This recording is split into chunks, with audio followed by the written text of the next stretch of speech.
নমস্কাৰ আপোনালোকে বাকৰ কথাটো শুনিছে বাকে মাছ খায় বাকে মানুহক ৰাস্তাত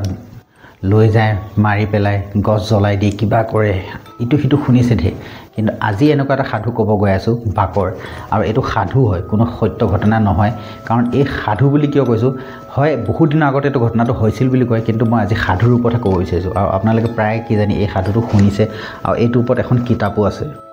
এটো কিতাপো আছে কিন্তু এই সাধুটো আমাৰ কাকাহত আজু কাকাহতে হেনেকে শুনাই আহি আছে আৰু এই সাধুটো হৈছে এই ঘটনাটো হৈছে দুজন ভাই ককাকৰ মাজৰ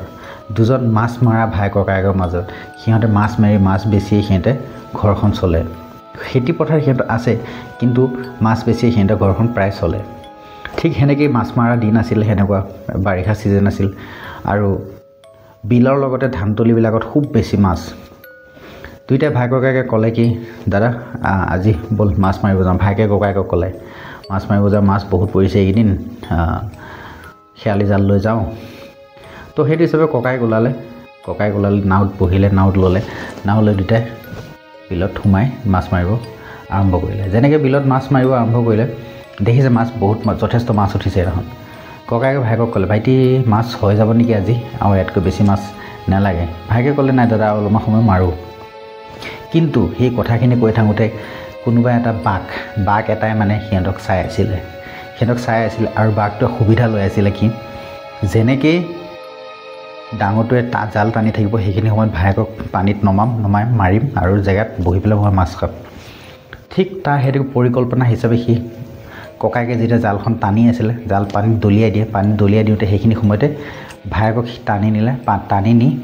ডিঙি মোচাৰি মাৰি পানীৰ তলত সোমাই দিলে মাটিৰ তলত দি কিবা কৰি দিলে সি ওলাব নোৱাৰাকৈ কৰি দিলে তাত আৰু সি ভাইকৰ জেগাত বহি তাত ধুনীয়াকৈ মাছ খাবলৈ আৰম্ভ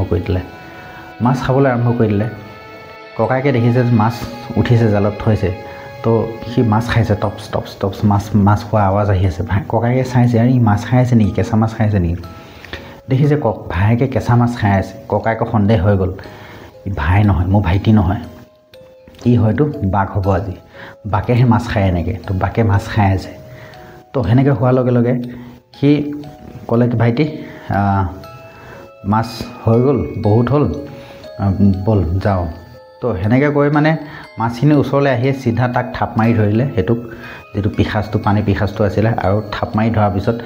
বাকৰ মানে এটা মোনা থাকে সেই মোনাত মানে কিছুমান কাগজ কয় আৰু তাত মানে তাৰ জীৱন কাহিনীটো থাকে কিবা কিবি সেনেকৈ ধেৰ কিবা কিবি থাকে তাত তো সেই মোনাটো থাপ মাৰি ধৰি মোনাটো কাঢ়ি লৈ পেলাই ক'লে তই কোন ক মোৰ ভাইটিৰ ৰূপত আছ তই কোন ক তো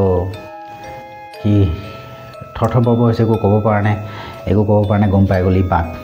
তো বাঘ হ'লেও যি হ'লে এতিয়া তই মোৰ ঘৰত যাব লাগিব কাৰণ ভাইকে বিয়া পতাৰ পাছ 2 মাহমানহে হৈছে ভাইকে 2 মাহ মানে কৈছে মোৰ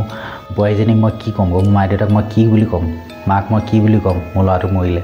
বোৱাৰীজনীক মই কি বুলি ক'ম তই ঘৰত যাব লাগিব তো সেনেকৈ তাক লৈ আহি সেইটোৰ ওপৰতে আহি ঘৰ সোমোৱাই পেলাই তাক ক'লে কি তই ইয়াৰ পৰা ক'তো নাযাবি যেতিয়ালৈকে মই নকওঁ আৰু তাৰ যিটো টোপোলা আছিলে সেই টোপোলাটো লৈ যায় বাকৰ যিটো মোনা সেই মোনাটো যেতিয়া কাঢ়ি আনিলে সেই মোনাটো লৈ যায় চিধা সৰিয়হৰ তলিত সোমোৱাই দিলে সৰিয়হৰ যিটো মানে সৰিয়হৰ ভঁৰালত যায় সৰিয়হৰ ভঁৰালৰ মাজত সোমোৱাই দিলে সৰিয়হৰ ভঁৰালৰ মাজত যেতিয়া সোমোৱাই দিলে ভূত পিশাচে কি হয় সৰিয়হলৈ ভয় কৰে কি আছে কি গুণ আছে সেইটো মই নাজানো কিন্তু সৰিয়হলৈ ভয় কৰে আজিও কয় মানুহে কয় সৰিয়হ জাৰি দিয়ে বা সৰিয়হ হেৰি কৰে সৰিয়হলৈ ভয় কৰে তো যেতিয়া সৰিয়হত সোমাই দিলে সৰিয়হত সোমাই আছে বহুত দিন হ'ল সেনেকৈ থাকি আছে গৈ আছে দিনবিলাক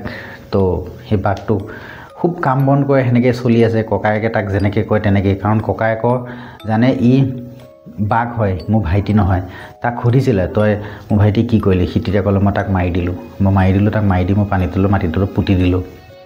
তো ঠিকে আছে তো তাক মাৰি দিলি কিন্তু এতিয়া তই তাক ভাই হিচাপে থাকিব লাগিব ইয়াত তো সেইটো হিচাপে ককায়েকে ডেড বডিটো বিচাৰি গৈ পিছত বিচাৰি পেলাই সেইটো যিটো মানে নীতি নিয়ম কৰিব লাগে ক'ৰবাত নি নীতি নিয়ম কৰিলে গাঁতত পুতি বা কিবা কিবি কৰি বাঘটো ইয়াতে বাঘটো যেতিয়া থ'লে সিহঁতৰ ঘৰতে থাকিলে অলপমান দিন গ'ল যোৱাৰ পিছত সেই ভায়েকৰ ঘনীয়েকৰ লগত তাৰ সম্বন্ধ হোৱাৰ পিছত বাঘটোৰ যোগেদি এটা ল'ৰা জন্ম হ'ল আৰু সেই ল'ৰাটো মানে দেখিবলৈ কিবা টাইপ মানে মানুহে হয় কিন্তু দেখিবলৈ কিবা টাইপ মানে দেখিবলৈ সৌন্দৰ্যতা নাই কিন্তু হ'লেও সিহঁতে মৰম চেনেহ কৰে ককায়েকে গম পাইছে এইটো বাকৰ পোৱালি কাৰণে সি সেনেকুৱা হয় বাকৰ পুতেক কাৰণে সি সেনেকুৱা হয় সেনেকৈ দিনবিলাক গৈ আছে সি কাম বন কৰে মাছ চাছ মাৰি আনে ঘৰত খাই ধুনীয়াকৈ চলি আছে লাহেকৈ অলপমান দিন গ'ল আকৌ এটা ল'ৰা হ'ল সেইটো ছেম টু ছেম সেনেকুৱাই তো সেনেকৈ দিনবিলাক গৈ আছে যদিও ককায়েকে তাক কয় তই যদি কোনোদিনাখন এৰি নাযাওঁ যাতে ইটো সিটো কয় সি থাকিয়ে সেনেকৈ থাকি সি কাম বনো কৰে ঘৰত যিবিলাক কৰিব লাগে গোটেইখিনি কাম বন কৰে তাৰপিছত বহুদিন সেনেকৈ যোৱাৰ পিছত এদিন সি ঘনীয়েকক ক'লে ক'ত যোৱা তুমি সি ঘনীয়েকে কৈছে মই আজি সৰিয়হ পেৰিবৰ কাৰণে সৰিয়হৰ তাত হেৰি কৰোঁ তাৰপিছত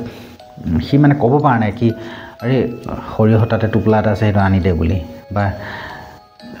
আনি দে বুলি ক'লেও ক'ব আপুনি নিজে নলয় কিয় মইতো উঠিব নোৱাৰোঁ দুলিত তো সেইদিনাখন ঘনীয়েকে কৈছে যে মই সৰিয়হ ওলাওঁ সি কৈছে মই নাথাকোঁ মই এইপিনে যাওঁ তো সেইদিনা যেতিয়া সৰিয়হখিনি উলিয়াওঁতে তেতিয়া মানে সেইটো হেৰিটো যিটো টোপোলা আছিলে সেই টোপোলাটো সৰিয়হ শেষ হ'ব লৈছে টোপোলাটো সেই সৰিয়হৰ মানে এটা ছাইডত লুকুৱাই থোৱা জেগাত দেখিলে বোৱাৰীজনীয়ে কাৰণ ককায়েকেহে সৰিয়হ সদায় উলিয়ায় তো সেইদিনাখন মানে ককায়েক নাছিলে কিন্তু সৰিয়হ ওলাব লগা হ'ল ৰ'দৰ কাৰণে সৰিয়হটো উলিয়াওঁতে মানে দেখিলে কি টোপোলা এটা আছে তো কিয় ভিতৰত আছে বাঘটো ভিতৰত আছে ঘনীয়েকে ক'লে কি শুনিছেনে ইয়াত দেখোন কিবা টোপোলা এটা আছে তো সি ক'লে টোপোলাটো তেনেহ'লে লৈ আনচোন তো ইমান দিনে যিহেতু সৰিয়হৰ দুলিটোপে মানে সদায় ককায়েকে ওলায় তাক যাবও নিদিয়ে কিন্তু সেইদিনাখন বাইলাক ককায়েকেও পাহৰি গ'ল সৰিয়হ নাইকিয়া হ'ল বা তেল নাইকিয়া হ'ল বুলি সেইদিনাখন ঘনীয়েকে মানে সেই বাঘটো ঘনীয়েকে উলিয়াব যাওঁতে যেতিয়া মানে সেই সৰিয়হৰ তাৰ পৰা যিটো দুলিৰ টোপোলাটো আনি পেলাই বাঘটোক দিলেহি ঘনীয়েকে ধৰাই দিয়াৰ লগে লগে সি বহুত আনন্দিত হয় ককায়েক আধা আগে টোপোলাটো লৈ নাইকিয়া হৈ গ'ল তাৰপিছত ককায়েক আহিলে কৈছে সি ক'ত গ'ল কৈছে জানো ক'ত গ'ল কিমান সময় হ'ল যোৱা হ'ল কৈছে 1 ঘণ্টা 1.5 ঘণ্টা হ'ল আহাই নাই আৰে ক'ত গ'ল ক'ত পঠালি তাৰ সন্ধিয়ালৈকে আহাই নাই আৰে এতিয়ালৈকে অহা নাই যেন কি হ'ল ক'ত গৈছিলে ই এনেকৈ সুধোতে ক'লে কি জানো ক'লৈ গৈছিলে তো ইপিনে সিপিনে চাওঁতে দেখিলে সৰিয়হ ওলোৱা হৈ আছে বস্তাত সৰিয়হ মেলি দি পেলাই আকৌ ঘৰৰ ভিতৰত সোমাই থৈছে সৰিয়হ কোনে উলিয়াইছিলে তো বোৱাৰীজনীয়ে মাত দিলে আৰে দাদা সৰিয়হটো মই উলিয়াইছিলোঁ তই উলিয়াইছিলি তাৰ কিনাৰতে যেন এটা সৰু মোনা টাইপ এটা আছিল সেইটো কি হ'ল কৈছে মোনা টাইপ এটা পাইছিলোঁ এওঁকহে মই চাবলৈ কাৰণে দিছিলোঁ তাত কি আছে তেতিয়া ককায়েকে একদম মানে আহি পেলাই মাথাই চাথাই ধৰি পেলাই কৈছে শেষ কৰিলি তই চব শেষ কৰি দিলি তহঁতে চব বৰবাদ কৰি দিলি তেতিয়া চবে কৈছে কি হ'ল কৈছে আজিৰ পৰা প্ৰায় 5-6 বছৰ আগতে আমাৰ ভাইটি আমাৰ মাজত নাছিলে ভাইটি ঢুকালে ভাইটি জেগাত যিটো ভাইটিক মাৰিছিলে বাঘ এই বাঘটোকহে আমি এই বাঘটোৱে ভাইটিৰ ৰূপত আছিলে আৰু এই বাঘটো যিহেতু তাই নতুন আছিলে আৰু খুব ধুনীয়াকৈ এতিয়া সুখৰ সংসাৰখন চলি আছে সেইকাৰণে যিহেতু যোনটো বস্তু নাই কিন্তু ভাইটি হিচাপত সিয়ে আছিলে যেতিয়া মই সেইকাৰণে তাক ৰাখিছিলোঁ থাকক বুলি এনেকৈ কিন্তু তহঁতে তাক টোপোলাটো দিলি সি গুচি গ'ল সি তেতিয়া মানে কান্দা কোটা লাগিছে একদম হাহাকাৰ আৰু ইমান দিন আমি এটা বাঘৰ সৈতেহে আছিলোঁ এটা বাঘহে আমাৰ ঘৰত আছিলে এইকেইটা বাঘৰহে পুতেক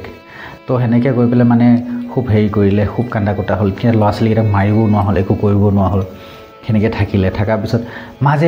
মাজে কি হয় ঘৰত বহুত ডাঙৰ কেতিয়াবা বৰালি মাছ কেতিয়াবা শাল মাছ শ'ল মাছ আনি পেলাই বেৰত ওলোমাই থৈ যায়হি সেই বাঘটোৱে আহি পেলাই ঘনীয়েকক মাত দিয়েহি তুমি ভালে আছানে তুমি ভালকৈ থাকিবা মই আছোঁ তোমাৰ কাষতে আছোঁ তোমাৰ যেতিয়াই বিপদ হয় মই তেতিয়াই আহিম আৰু সেনেকৈ কয় সেই বাঘটোৱে প্ৰতি সপ্তাহে বা প্ৰতি 15 দিন 20 দিনৰ মূৰে কি কৰে ডাঙৰ এটা বৰালি মাছ বা ডাঙৰ এটা শ'ল মাছ বা কিবা বস্তু যি য'ত পায় আনি ঘৰত দি যায় কিন্তু দেখা নিদিয়ে ৰাতি আহে দি আৰু গুচি যায় সেনেকৈ নৈলৈ গুচি যায় যিখন বিলত আছিলে সেই বিলখনতে গুচি যায় আৰু এইটো মানুহে কয় এইটো এটা সঁচা ঘটনা এখন কিতাপো আছে ইয়াৰ কিছুমান সাধু টাইপ মানে চিৰিয়েলো আছে